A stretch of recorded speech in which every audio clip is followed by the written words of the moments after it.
راديو جوهر FM الأربعاء 16 ديسمبر 2020. إلى السيد هشام المشيشي رئيس الحكومة التونسية تحية وسلاما. ما بعد، عاد السيد رئيس الحكومة والوفد المرافق إلى أرض الوطن ورجعوا سالمين غانمين، وإن شاء الله السيد وزير الاقتصاد والمالية ودعم الاستثمار ينتصر على فيروس كورونا ويرجع لأوج نشاطه. المالية في تونس معتلة مفرسة، إن شاء الله وزيرها يبرأ ويرجع لباس. قلت رجع سي هشام حفظه الله إلى أرض الوطن وباش يدخل في حجر صحي ذاتي ويواصل نشاطه مكتبيا كما جاء في بلاغ رئاسة الحكومة، معناها من مكتبه وعن بعد. السيد رئيس الحكومة ألغى في آخر وقت وبعد صدور تحاليل كورونا زيارته المبرمجة لإيطاليا، والحمد لله أنه ألغاها لأنه نتائجها كانت باش تكون لا شيء كما صار في زيارته لفرنسا. أولا تقريبا كل التقارير تأكد أنه السيد رئيس الحكومة عاد بيد فارغة والأخرى لا شيء فيها، عاد بخفي حنين من باريس. حتى كيف تقرأ بلاغات رئاسة الحكومة ولا تسمع تصريحات المشيشي ما تخرج بحتى شيء، كلام عام معوم. علاقات تاريخية بين تونس وفرنسا، فرنسا الشريك الأول لتونس، تدعيم عورة وأواصر التعاون المشترك، الاستعداد لاجتماع اللجان العليا في البلدين في العام القادم. لا ثم إجراءات ملموسة ولا وعود واضحة ولا أرقام ولا تواريخ ولا أجال ولا أموال ولا صناديق ولا استثمارات ولا مشاريع. حتى التغطية الإعلامية الفرنسية للزيارة كانت ضعيفة، لا حس ولا خبر.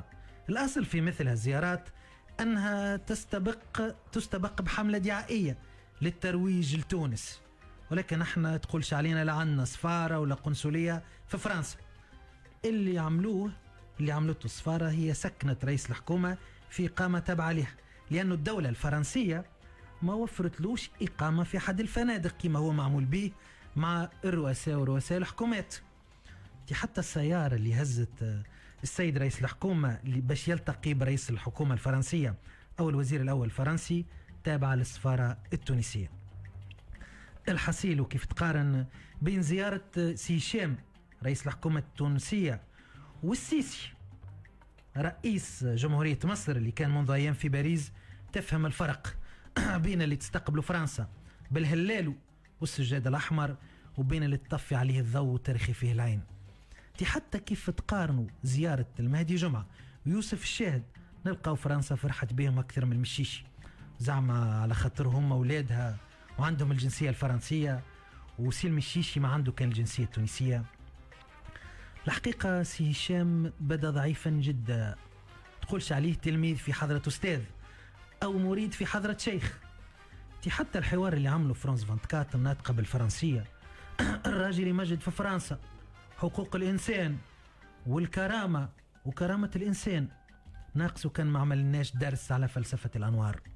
ولادها ولا مر أنه ربط في تصريح غريب عجيب الهجرة غير النظامية الحرقة بالإرهاب، الشيء اللي خلى الصحفي الفرنسي اللي يحاور فيه يصلح له ويقول له لا راه مش ديما ومش بالضرورة الهجرة الغير نظامية مربوطة بالإرهاب.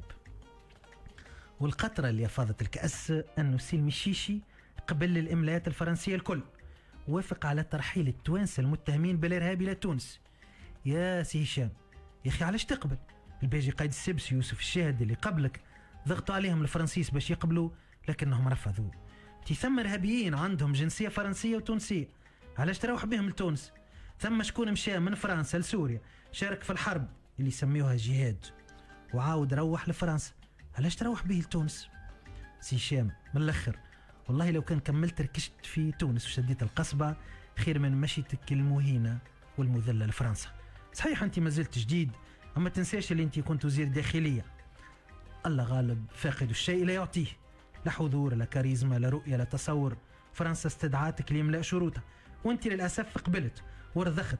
كنت تنجم تناقش تحمر عينيك، عندك زوز أوراق مهمة جدا، الحدود مع ليبيا.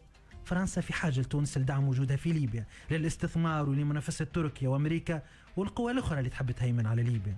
الورقة الثانية هي الهجرة غير النظامية، هي بيدها كان الحركة كانت تنجم تكون ورقة ضغط يا سي هشام، كنت نجم تستغلها باش تضغط على فرنسا باش تطالب بإحداث مشاريع تنمية داخل تونس وفي السواحل، خاطر فرنسا وإيطاليا يحبونا بوليسية نعسولهم على حدودهم ونمنع أولادنا من الحرقة.